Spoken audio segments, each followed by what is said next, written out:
Kalau untuk keseruan yang paling seru nih di PMM, apa sih Kak? Untuk Kak Nailul sendiri yang paling seru nih di PMM? Paling seru terutama sih modul sih. Karena kita tuh bisa kuliah sambil liburan. Oh, jadi plusnya itu ya, kuliah kita itu, liburan kayak gitu. Kuliah tuh santai dan liburan yang banyak gitu. Jadi apalagi kan Bali banyak tempat explore kan. Kita tuh dibawa jalan-jalan ke tempat yang dimana kita tempat wisata yang bagus dan tempat terkenal gitu kan. Kayak pertama yang paling berkesan sih sama aku tuh modul kemarin ke Nusa Penida. Kayak ada juga modul yang pertama tuh yang bikin kami erat juga tuh di sana tuh ada ke ngecamp gitu. Modulnya ngecamp di Sidoarjo. Nah, di situ bikin kami mengenal satu sama lain, antar kelompok juga kami jadi lebih mengenal. Nah, ya pasti kalau modul yang seru banget ke Bromo. Soalnya itu salah satu impian lah, minimal ke Bromo lah, hidup tuh minimal ke Bromo. Oh, jadi karena PMM ini impiannya tercapai ya, Ya, salah satu bener. wishlistnya tuh ke Bromo tercapai kayak gitu.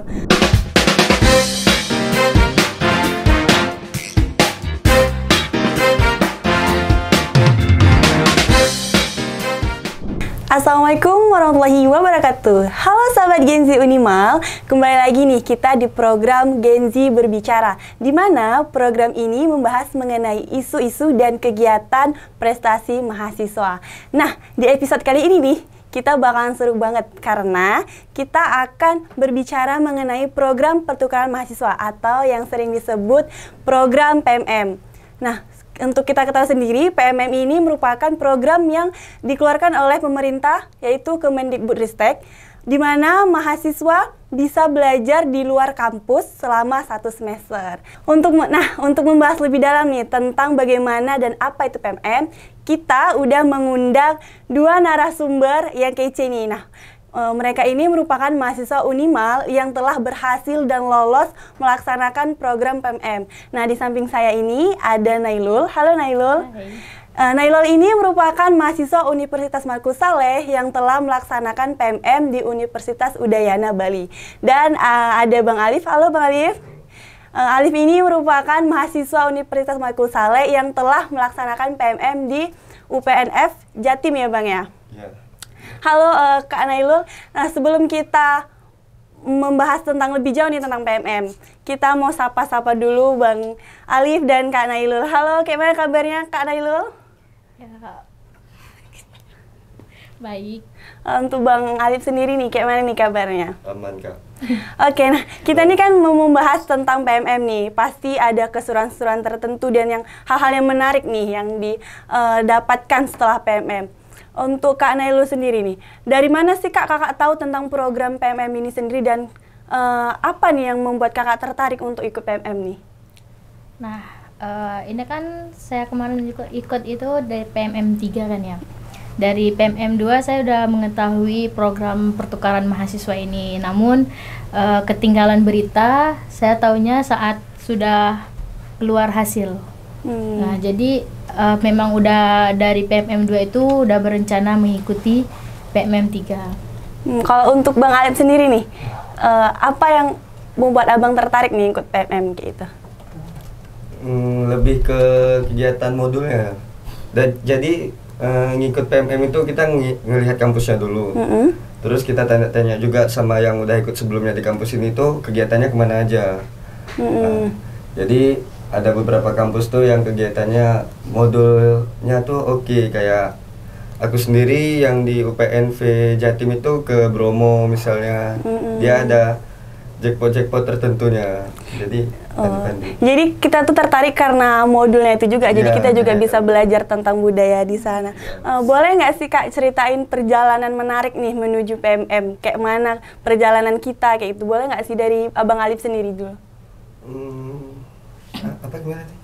Pengalamannya nih kayak perjalanan menuju PMM, mungkin dari persiapannya atau dari lokasi tempat kita tinggal ke lokasi PMM itu kayak mana gitu. Pasti ada hal-hal yang menarik dan seru nih. Waktu pendaftaran mungkin ya. Pendaftaran itu kan ada kuota-kuota tertentu untuk PT penerimanya tuh untuk nerima. Nah, paling orang di situ tuh harus lebih cepat gitu. Jadi Misalnya kita pengen kayak contohnya Udayana. Udayana ini salah satu orang banyak mau Benar. ke Udayana. Nah, mereka tuh cuma nyediain cuma 100 kuota entah. 180. Iya, 180. Nah, orang tuh berlomba-lomba untuk masuk ke Udayana, ke Unpad, ke kampus-kampus. Nah, di situ yang mungkin serunya sih. Nah, waktu berangkat juga kayak semua tuh kan difasilitasi mulai dari tiket penerbangan, terus di sana tuh ada namanya tuh BBH Termin. BBH tuh kayak biaya hidup kita selama di sana. Terus waktu udah di sana juga ya pasti penyesuaian karena berbeda kan kesehariannya di Aceh sama di Surabaya tuh bisa dibilang berbeda jauh. Jadi ya harus menyesuaikan diri lagi.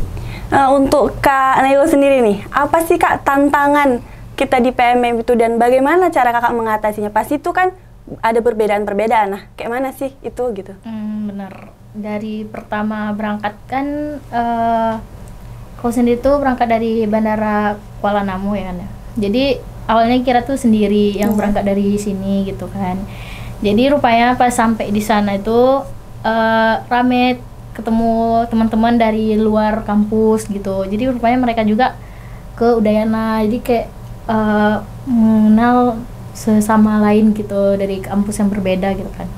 Nah, sampainya di sana kan perbedaan Bali dengan Aceh tuh sangat luar biasa beda kan ya. Benar. Kayak langit dan bumi gitu. Jadi kayak sampai sana tuh wah gimana nih adaptasinya, kayak mesti mikir kayak aduh bisa nggak ya, bisa. Rupanya bisa. Kita tuh dirangkul sama teman-teman dari satu Nusantara, dari Sabang sampai Merauke, dan mereka itu sama-sama ngebantu gitu, sama toleransinya di sana tuh kuat banget.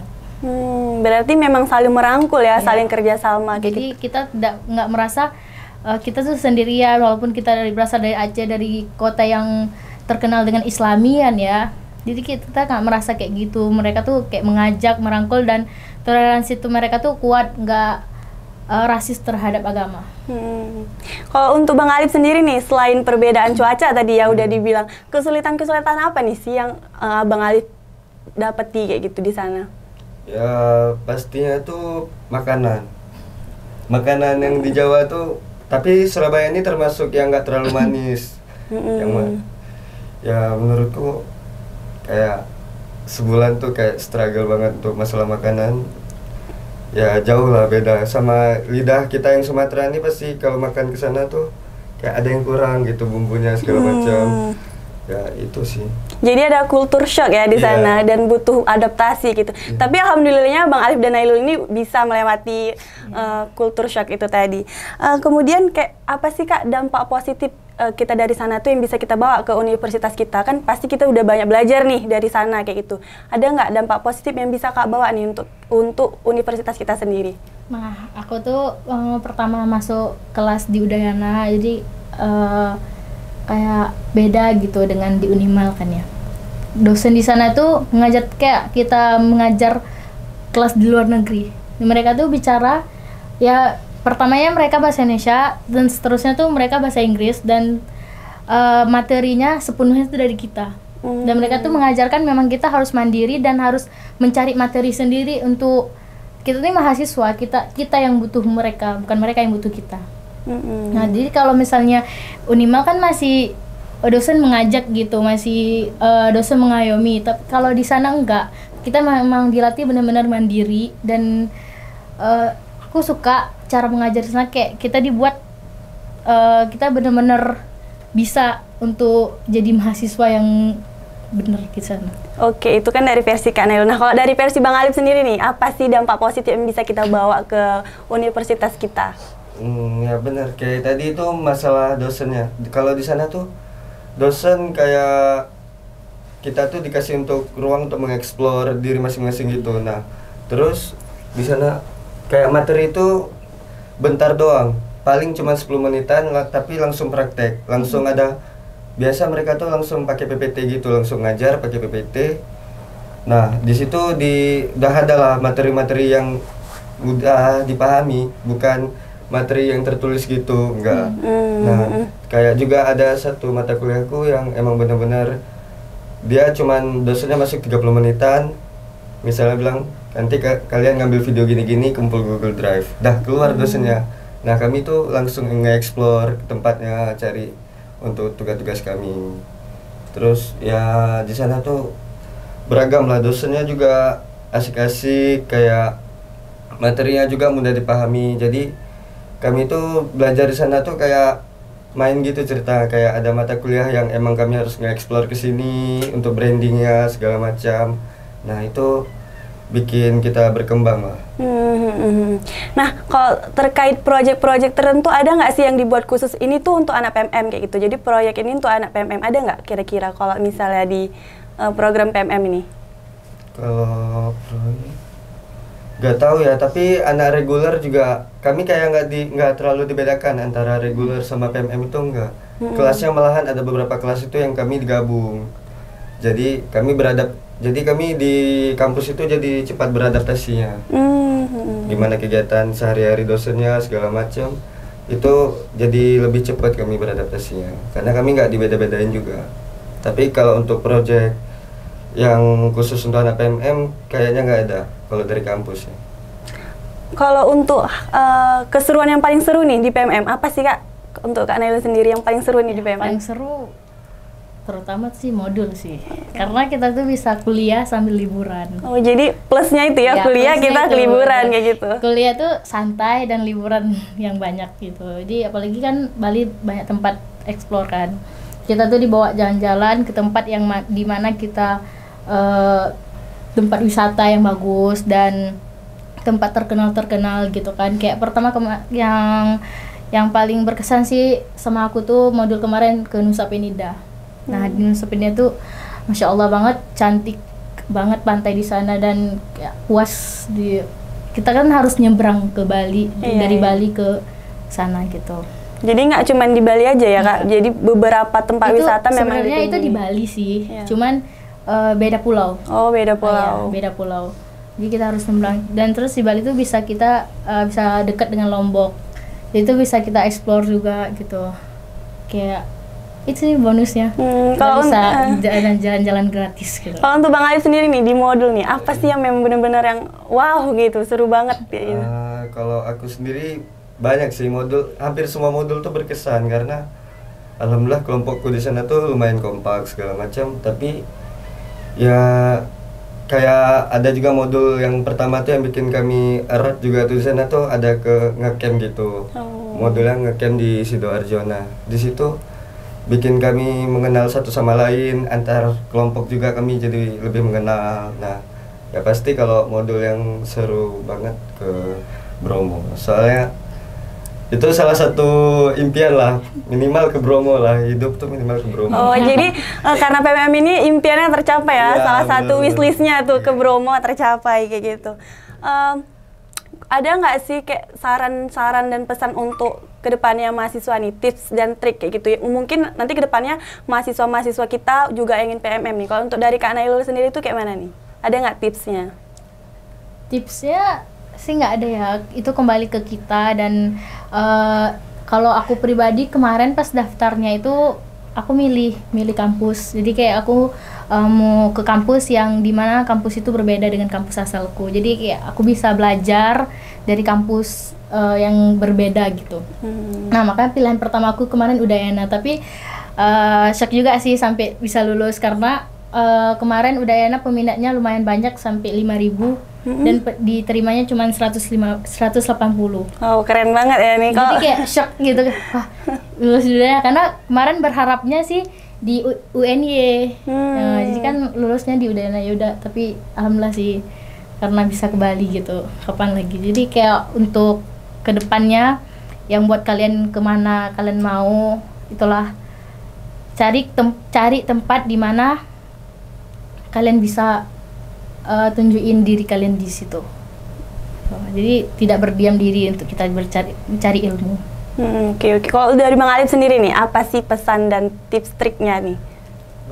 Tips trik aku ya pastinya yang pertama tuh kita melihat kampus, terus kita harus bertanya juga, misalnya siapa yang misalnya di Unimal ada nih yang pernah ikut ke misalnya UPN. Nah, kita bisa tanya tuh kegiatan selama di UPN tuh ngapain aja, ada apa aja kegiatannya. Nah, terus yang penting di sana jangan ada namanya tuh BBH termin. Jadi orang tuh pasti berharap lah masalah biaya hidup kita di sana.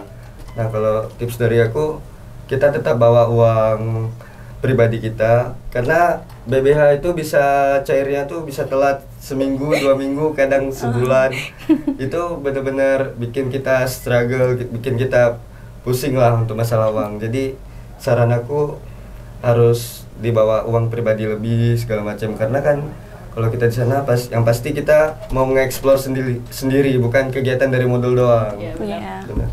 Jadi makanya tips dari aku, uang pribadinya dibawa lebih.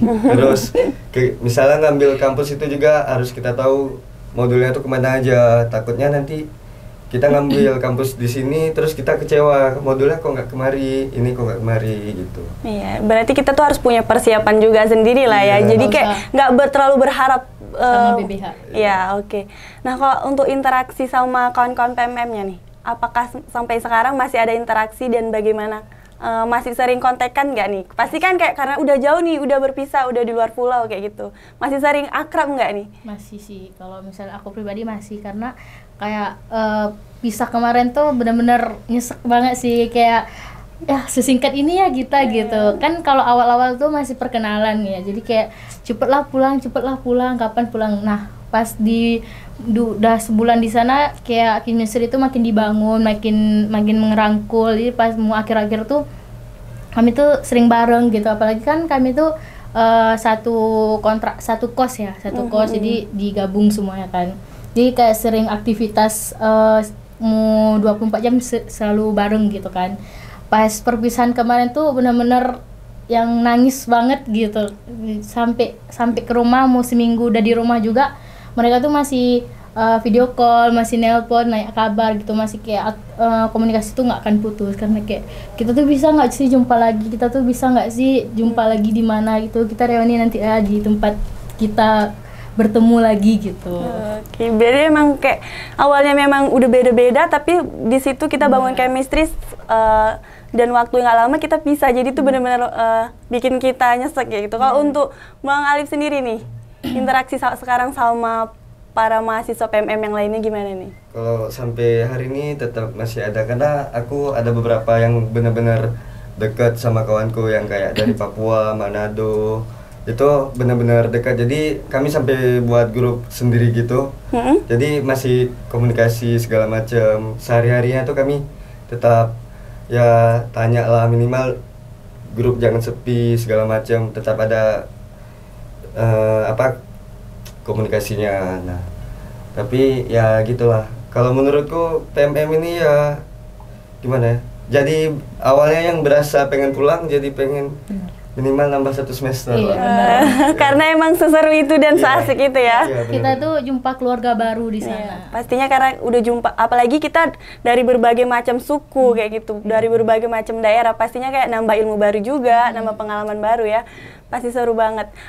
Apa sih harapan kedepannya untuk kakak-kakak dan abang nih kayak gitu tentang PMM? Mungkin ada PMM ini harus seperti ini atau bagaimana gitu?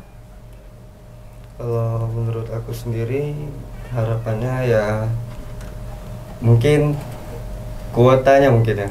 Kuota setiap kampus tuh mungkin diperbanyak. Pasti orang setelah PMM 3 ini pasti lebih ya mungkin lebih pengen ikut program-program dari Kemendikbud ini, soalnya lumayan sih pengalaman tuh yang biasa pengalaman tuh kayak kita tuh nge-spend duit gitu kan, tapi kali ini kita dikasih pengalaman, dibiayai, kita tinggal modal pergi, kita siap diisi dengan pengalaman nanti di sana. Terus ya menurutku sejauh ini udah perfect, paling BBH doang. Kalau di sana tuh benar-benar yang dibahas di grup tuh pasti di BBH kapan cair, tapi ya menurutku BBH tuh udah oke. Malahan PMM 4 Iya, ditambah.